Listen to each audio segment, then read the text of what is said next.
La Bible dit, car sert-il à l'homme de gagner le monde s'il perd de son âme?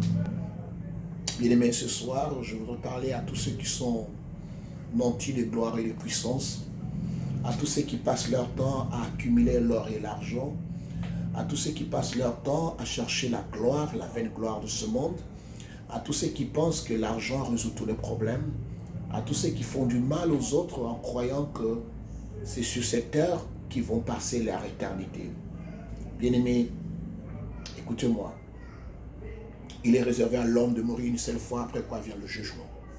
Nous voyons des grandes personnes mourir, des célébrités partir, certains vieux, certains d'autres jeunes. Mais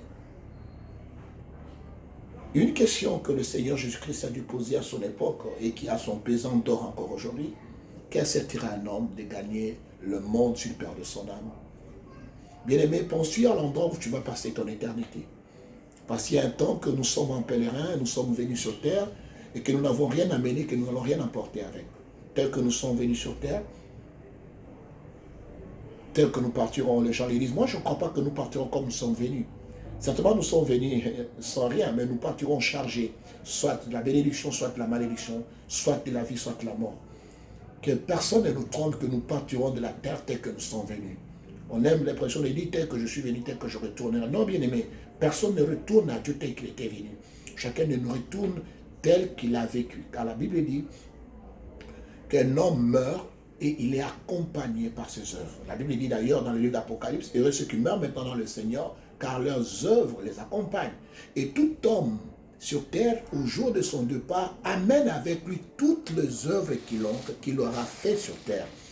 En cet instant où je te parle, je ne sais pas quel genre de vie tu mènes ou qu'est-ce que tu fais de ta vie, mais la seule chose dont j'aimerais que tu sois sûr, nous ne partirons pas sur terre tel que nous sommes venus. Nous partirons chargés bien-aimés, de bien comme du mal. Parce que chacun de nous emportera avec lui tous les actes qu'il aura commis sur terre. Notre âme, notre esprit est comme un papier sur qui des choses sont inscrites, sont écrits. Les actes que nous aurons posés sont écrits et ces actes nous apporteront avec nous.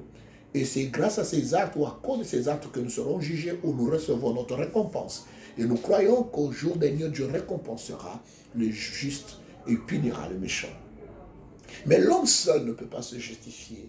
L'homme seul ne peut pas se sauver. Aucun acte juste, aucun acte bon ne peut sauver l'homme.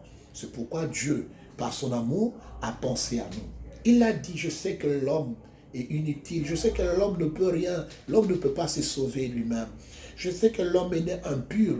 Il a grandi dans l'impureté. La Bible dit, je suis né et ma mère m'a conçu dans l'iniquité. Et Dieu a compris cela.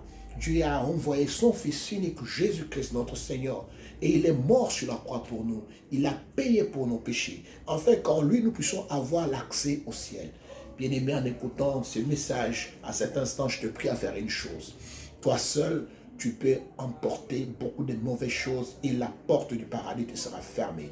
Et par Jésus-Christ, qui est le chemin, la vérité, la vie, tu peux accéder au Père. Tu peux accéder au paradis sans problème.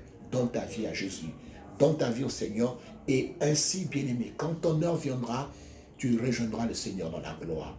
Mais si tu t'accroches au monde, aux choses de ce monde, ces choses seront tellement pesantes pour ton âme et t'empêcheront d'entrer dans l'éternité. Que Dieu te bénisse et que Dieu t'aide dans cet instant, qui que tu sois, à faire le choix important, le choix de la vie. Alors je te dis, choisis la vie et vis heureux. Rejette la mort et vis. Que Dieu te bénisse, que Dieu t'aide à prospérer dans sa voie, dans la crainte du Seigneur et dans tout ce que tu entreprends. Je te bénis pour la gloire de notre Seigneur Jésus-Christ. C'est l'apôtre André Moloto qui te bénit. Que le Seigneur te couvre de sa grâce, qui t'aide à trouver le chemin, qui t'aide à le rencontrer, qui t'aide à lui donner ta vie.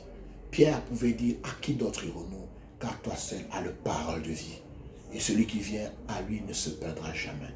Que Dieu vous bénisse au nom puissant de Jésus. Amen.